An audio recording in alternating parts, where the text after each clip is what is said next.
वो चिड़िया ससुराल में बहुत से सपने सजा कर आई थी। सोचा था उसके पति की नौकरी है, अच्छा घर है। जो तंगी माँ बाप के घर में उसे थी वो ससुराल में उसे नहीं मिलेगी। ससुराल में राज करूंगी। कुछ दिन बहुत अच्छे बीते, मगर कुछ ही दिनों बाद उसके पति की नौकरी छूट जाती है। मानो मुझे अब अपने काम पर तेरी जरूरत नहीं है, जा कोई और धंधा कर ले या फिर किसी के घर नौकर रह जा। मालिक मैं क्या करूँगा, मुझे काम से मत निकालें। ऐसा ना करें साहिब, मेरी तरफ से भीख मांग जाकर, मैं तेरी कोई मदद नहीं कर सकता। परेशान मानो चिड़ा अपने घर चला जाता है। रानो चिड़िया के सारे सपने हवा हो गए। अब हम क्या करेंगे पति जी, घर कैसे चलेगा? कल हमारे बच्चे भी होंगे, हम कहाँ से खाएंगे? क्या करूं, मुझे कुछ समझ नहीं आ रही। मुझे तो और कोई काम भी नहीं आता। ऐसी जिंदगी से तो मौत अच्छी है। ना ना, ऐसी बातें ना करें आप। ऐसे ही कुछ दिन गुजर जाते हैं। उन्हीं दिनों में चिड़िया एक अंडा देती है, जिसमें से एक छोटा सा बच्चा निकलता है जो बहुत सुंदर था। माँ भूख लगी है, माँ कुछ खाने को दो, माँ मैं बहुत भूखा हूँ। मम्मा चिड़िया अपना मुंह दूसरी तरफ करके रोने लगती है। उसका पति घर के बाहर डाल पर बैठा हुआ था। मम्मा चिड़िया वहाँ जाती है। अंडे से बच्चा निकल आया है और वो कुछ खाने को मांग रहा है, मैं क्या दूं उसे? तुम चिंता ना करो, मैं अभी कुछ करता हूँ। फिर पापा चिड़िया अपने घर से निकलता है। वो अपने पुराने दोस्त कबूतर से कुछ पैसे उधार लेता है। तुम्हारा बहुत बहुत धन्यवाद कबूतर, तुम्हारा ये एहसान मैं सारी जिंदगी याद रखूंगा। अब जाओ और अपने बच्चे को खाना लेकर दो। रास्ते में पापा चिड़िया को दो डाकू लूट लेते हैं और उसे मारकर एक पेड़ पर फेंक देते हैं। वो चोर पैसे तो ले जाते हैं और साथ ही एक परिवार की खुशियाँ भी छीन कर ले जाते हैं। जब मम्मा चिड़िया को खबर मिलती है तो वो बहुत रोती है। मैं बिल्कुल अकेली हो गई। कौन मेरा सहारा बनेगा? कौन मेरे बच्चे को खाना ला कर देगा? मैं ऐसा करती हूँ, अपना ये घर बेच देती हूँ और जो पैसे आएंगे मैं उनसे अपने बच्चे का पालन पोषण कर लूंगी। ऐसा सोचकर मम्मा चिड़िया जंगल के एक अमीर पक्षी बूरे कौवे के पास जाती है।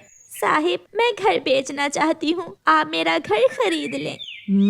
देखता हूँ, न जाने मुझे तेरा छोटा सा घर पसंद भी आता है या नहीं।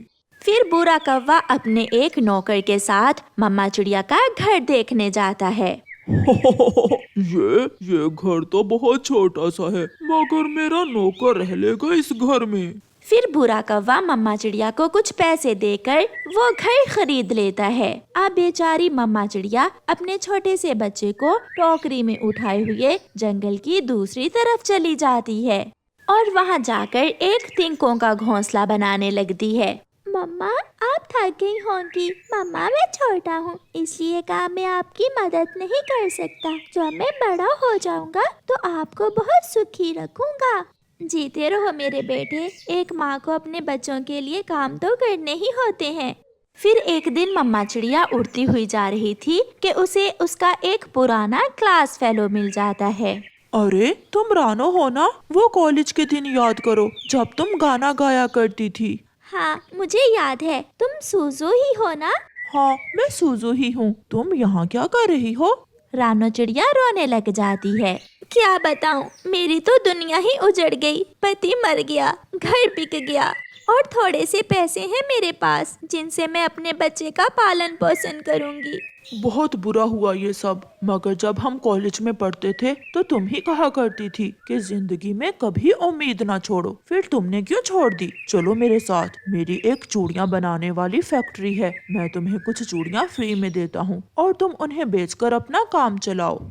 फिर रानो चिड़िया सूजू से कुछ चूड़ियाँ ले लेती है और अपना काम शुरू करती है। कुछ ही दिनों में रानो चिड़िया की चूड़ियाँ बिक जाती हैं।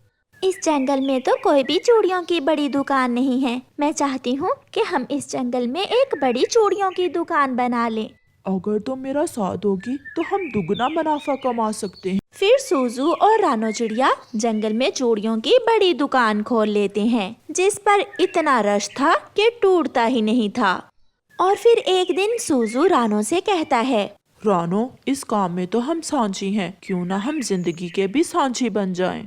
फिर सूजू और रानो चिड़िया शादी कर लेते हैं और रानो चिड़िया एक अच्छे और खुशियों भरे जीवन की शुरुआत करती है। उसका बेटा भी अब अच्छे स्कूल में जाने लगा था। प्यारे दोस्तों, इस कहानी को लाइक, अपने दोस्तों के साथ शेयर और चैनल को सब्सक्राइब करना बिल्कुल मत भूलना। आपका धन्यवाद। घोंसला बनाने के लिए ये पेड़ ठीक है। मैं अपना घोंसला इसी पेड़ पर बना लेती हूँ। यहाँ फल भी है और पत्ते भी। मेरा काम आसान हो जाएगा। चिड़िया ऐसा सोचकर अपना घोंसला बनाने के लिए लकड़ियाँ लेने चली जाती है। पीछे से कौवा और कौवी भी वहाँ आ जाते हैं। कालू, यहाँ सूखा घास भी पड़ा है, तुम कुछ लकड़ियाँ ले आओ, हम इसी पेड़ पर अपना घोंसला बना लेते हैं। तुम घास के तिनके इकट्ठे करो और मैं अभी सूखी लकड़ियाँ लेकर आता हूँ। कौवा भी चला जाता है। जब चिड़िया और उसकी बेटी सूखी लकड़ियाँ लेकर आती हैं, तो गोरी कौवी को उस पेड़ पर बैठा हुआ देखकर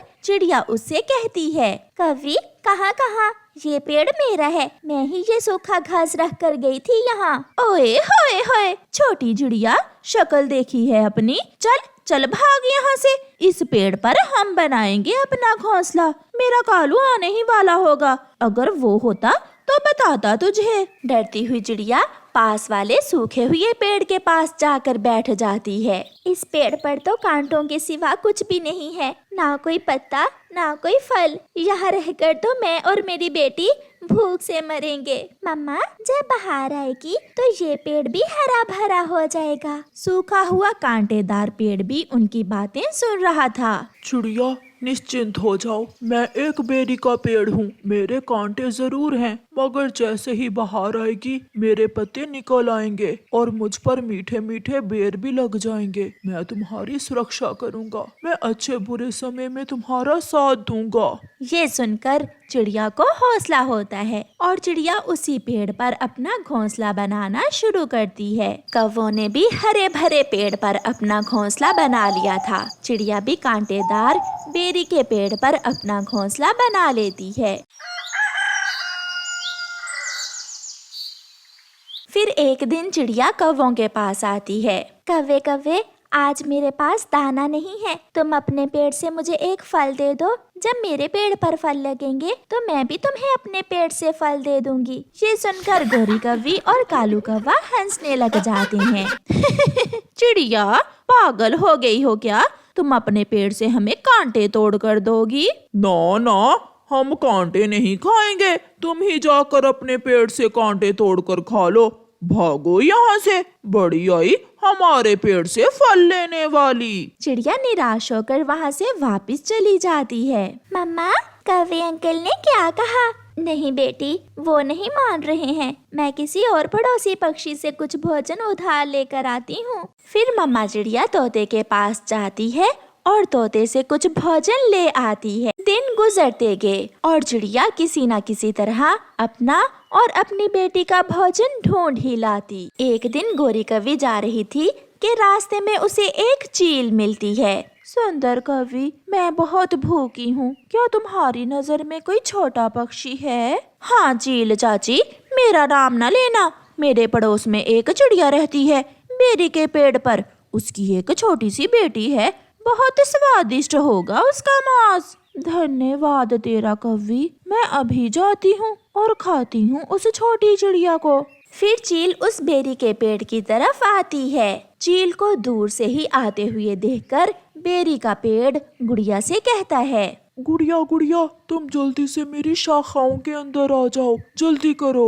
गुड़िया बेरी के पेड़ की शाखाओं में छुप जाती है। जब चील वहाँ आती है तो बेरी का पेड़ अपनी कांटेदार शाखाओं से चील को मारने लगता है। भागो भागो यहाँ से, दुष्ट चील, भागो यहाँ से। रुको रुको पेड़, तेरे कांटे बहुत तीखे हैं, मेरे शरीर में घुस जाएंगे।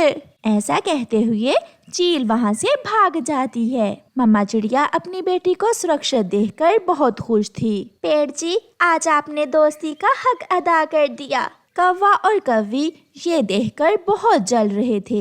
ऐसे ही कुछ दिनों के बाद मौसम बदल गया, धूप तेज हो गई। कौवों का पेड़ ठंड का पेड़ था, उसके सारे पत्ते गिर गए और फल भी खत्म हो गए। दूसरी तरफ चिड़िया का गर्मियों का बेरी का पेड़ अपने जोबन पर था, जिस पर हरे भरे पत्ते ही पत्ते निकल आते हैं, और वो पेड़ चिड़िया को ठंडी छांव दे रहा था। कालू, अब तो कहीं और ही जाना होगा, यहाँ गर्मी से मेरा तो दिल घबरा रहा है। गौरी, देखो देखो, चिड़िया का पेड़ कितना हरा भरा हो गया है। इसलिए तो कहते हैं ना मौसम एक जैसे रहते हैं ना हालात। अब मैं खाऊंगी अपने बेरी के पेड़ से मीठी मीठी बेरी, और तुम अपने लिए नया पेड़ ढूंढो जाकर। रोते हुए कौवा और कौवी वहाँ से चले जाते हैं, और चिड़िया अपने दोस्त बेरी के पेड़ पर अपने घोंसले में मजे से बैठी हुई थी। प्यारे दोस्तों, इस कहानी को लाइक, अपने दोस्तों के साथ शेयर और चैनल को सब्सक्राइब करना बिल्कुल मत भूलना। आपका धन्यवाद।